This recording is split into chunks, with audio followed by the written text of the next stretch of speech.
¿Qué tal? ¿Cómo están amigos y amigas de esta comunidad? Como siempre un gusto, como siempre un placer que nos acompañen. Pues vaya cisma que generaron las declaraciones de este exfuncionario de Estados Unidos de apellido Kent, que abiertamente dijo, la guerra que estamos librando no tiene ninguna cuestión moral, no puedo seguir por mi conciencia porque Irán no era un problema, una amenaza inminente para Estados Unidos y hay otro tipo de intereses que están detrás precisamente de esta guerra más vinculados, según diversas voces, ya con Israel. Israel lleva a Estados Unidos a la guerra, Israel manda en Estados Unidos.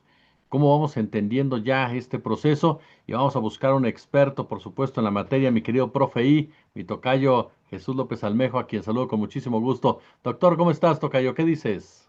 Pues aquí, querido amigo, con sentimientos encontrados, contento por verte, por saludarte, por platicar contigo, pero por otro lado, triste, preocupado y también molesto al ver cómo nos han acostumbrado al surrealismo y a la normalización de que la violencia sin límites, la destrucción de la ingeniería social que nos permite coexistir y que había sido, digamos, un muro de contención, ahora que la humanidad tiene capacidad para autodestruirse pues se rompen, se quebran a pedazos y con la pregunta interna de hacia dónde vamos y cuánto vamos a durar, digamos, en esta turbulencia.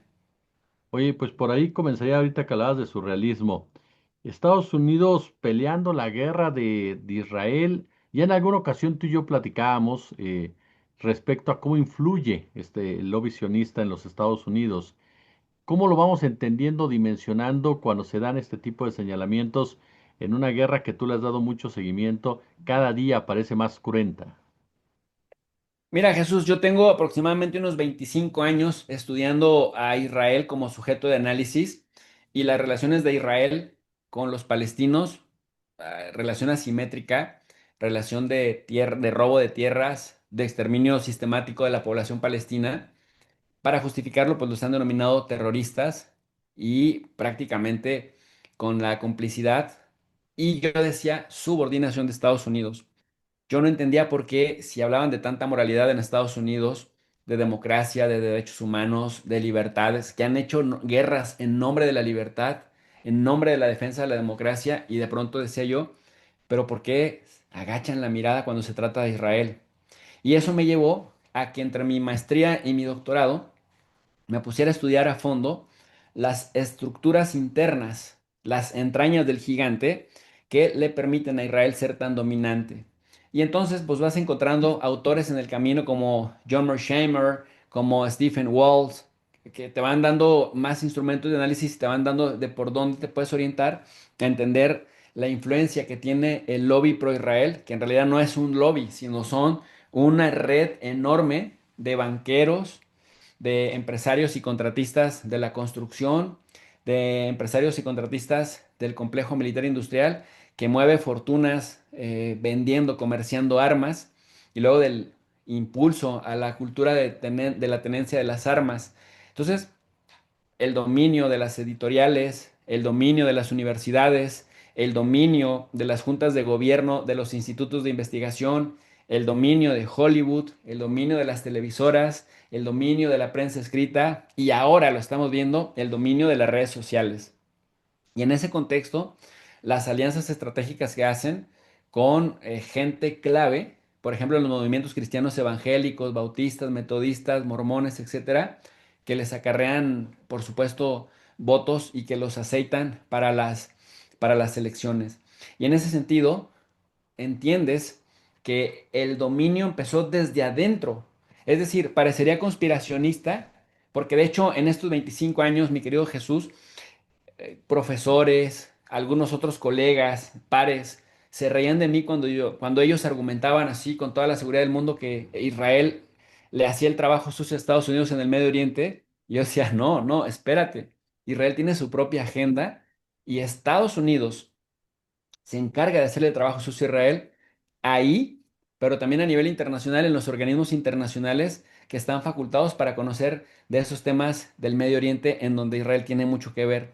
Entonces, cuando ves la serie de organizaciones, la serie de lobbies, porque luego en los libros o en los artículos periodísticos son muy dados a decir el lobby judío, el lobby pro-Israel, y tú pensarías que son 9 o 10 personas, ¿no? Y es una red de miles de personas que impactan a cientos de miles en diferentes ámbitos que ya mencioné y luego impactan a millones y luego pues los políticos de alto nivel de Estados Unidos que aspiran a una gobernatura, que aspiran al poder legislativo de sus estados o a nivel federal, tienen que irse cuadrando, tienen que ir empatando su ideología a los intereses, a la agenda israelí, sobre todo cuando se trata del Medio Oriente y sobre todo cuando se trata de asegurar el respaldo económico, militar y diplomático por parte de Estados Unidos.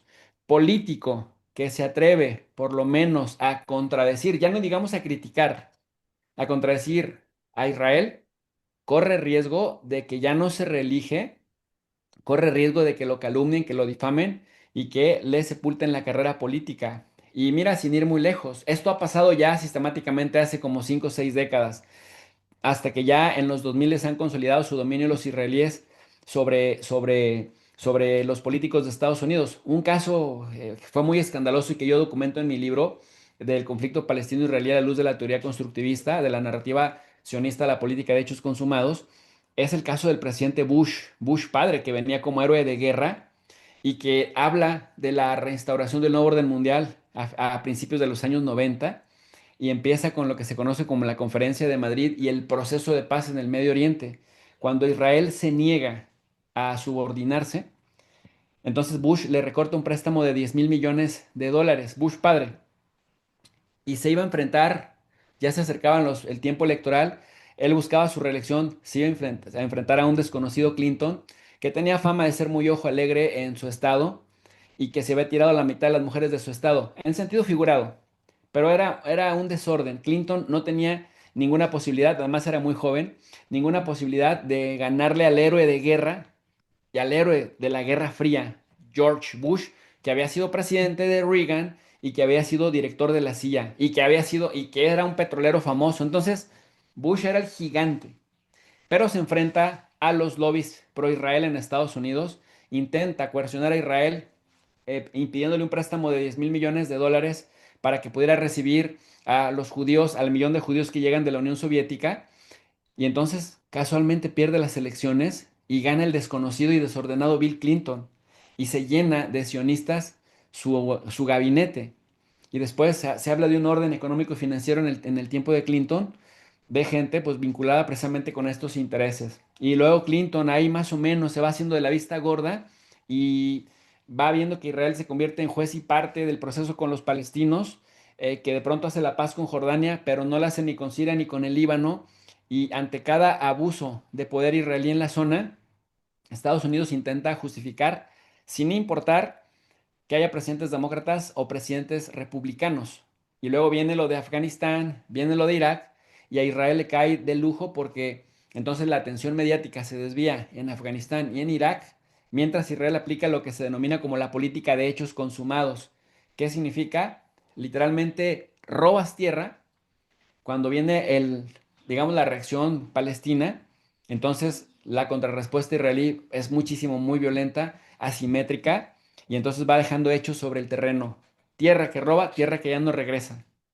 Y así, sucesivamente. Entonces, desde Estados Unidos, el control mediático, el control político, el control del financiamiento de las campañas de estos funcionarios de alto nivel, pues hace que el lobby pro Israel sea temible y que muy pocos estadounidenses estén dispuestos a enfrentarle. Y ahora el que los ha estado exhibiendo, pero que parece que no le tiene miedo a nadie, es el representante Tomás Massey de Kentucky, que es el que ha estado impulsando también la agenda de los archivos Epstein y que dice este señor, están metiéndole muchísimo dinero a los medios de comunicación para desprestigiarme, pero ya logramos dar el salto con Epstein y ha sido un crítico formidable junto con el congresista demócrata Ro Hanna, que también está en la mira de estos lobbies sionistas para que no logren reelegirse ahora que vienen ya las reelecciones. Pero es que estos señores son como dicen, el negrito en el arroz, ¿no? O el garbanzo de a libra. Salen cada cierto tiempo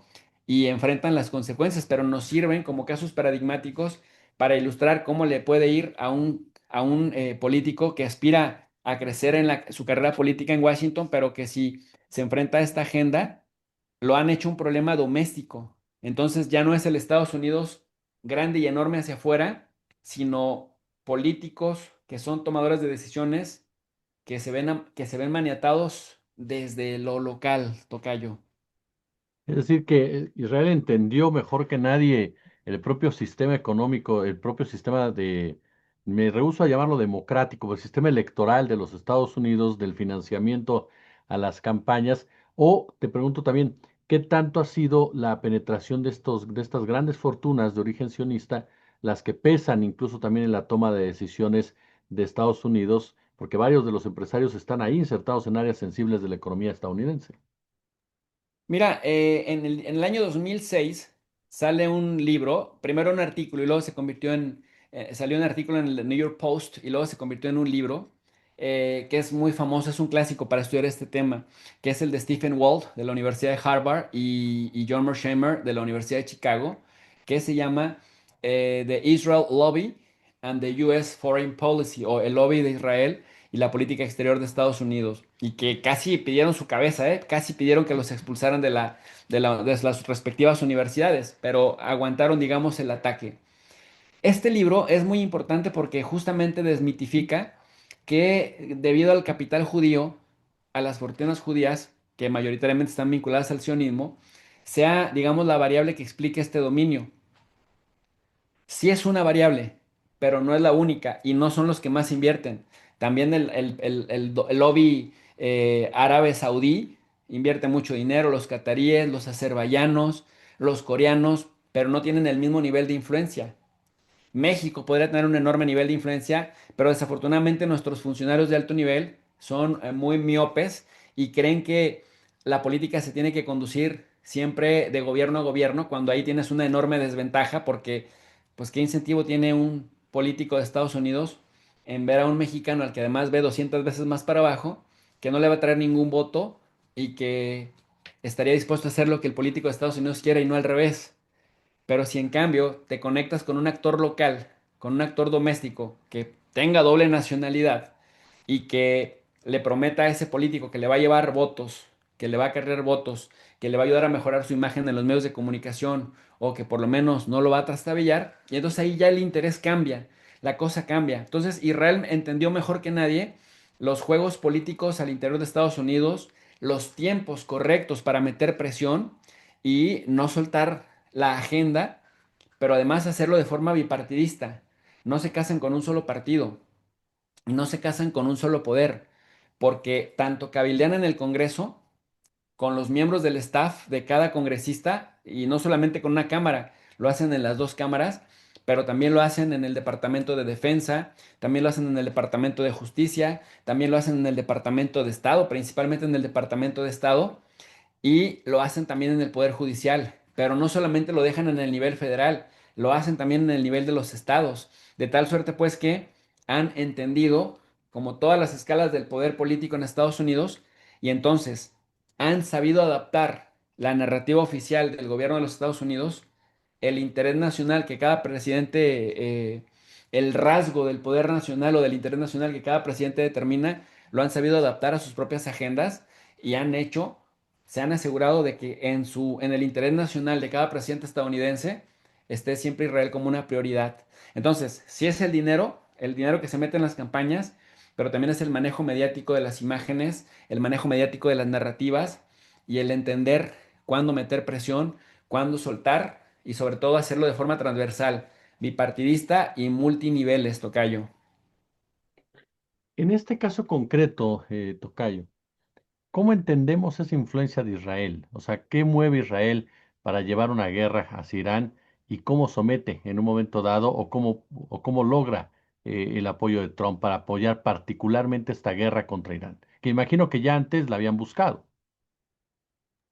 Sí, es básicamente un tema multifactorial. Está el factor religioso, está el factor ideológico, pero yo trato de ser realista en este asunto y siempre digo, síguele la pista al dinero para que entiendas por dónde van los tiros. Israel hace muchísimo dinero de la guerra. Prácticamente es un estado, yo creo que el estado más sofisticado para sacar tecnología. sacar insumos, producir insumos, espionaje, telecomunicaciones, etcétera, para la guerra. Y además mantiene artificialmente a su sociedad cohesionada por la guerra. Yo sostengo que en el momento que haya paz en la región, que todos los países árabes, 22 países de la Liga Árabe, se pusieran de acuerdo y dijeran, ok, ya todos vamos a reconocer a Israel, normalizamos las relaciones con Israel, paz con Israel, que Irán dijera, ok, te perdono, me mataste, casi casi me dejas con un tiro de gracia, paz contigo, nadie quiere broncas contigo, ya nos demostraste que eres lo máximo en lo militar. En ese momento empezaría un proceso de destrucción interna en Israel, porque a Israel lo que le funciona es la inestabilidad, lo que le funciona es la guerra, la cohesión que te provee la creación orwelliana de un enemigo común externo que históricamente te intenta hacer daño para que entonces al interior te puedas cohesionar. Pero a eso se le saca provecho comercial en la construcción, en la venta de armamento, en la venta de tecnología, el tema de las startups, es decir, toda una industria en torno a la cuestión de la guerra que se capitaliza políticamente y se justifica en términos religiosos. Y la verdad es que el gran éxito que ha tenido el sionismo como una ideología dominante ya de varias décadas es vender la idea de que el Israel como ente político que surgió apenas en 1948 está totalmente relacionado con el Israel bíblico del Antiguo Testamento. Y ahí viene un enorme éxito porque entonces, por la simbiosis de los nombres, la gente, por ejemplo, confunde israelí, que tiene que ver con ciudadanía, con israelita, que es un concepto ontológicamente bíblico.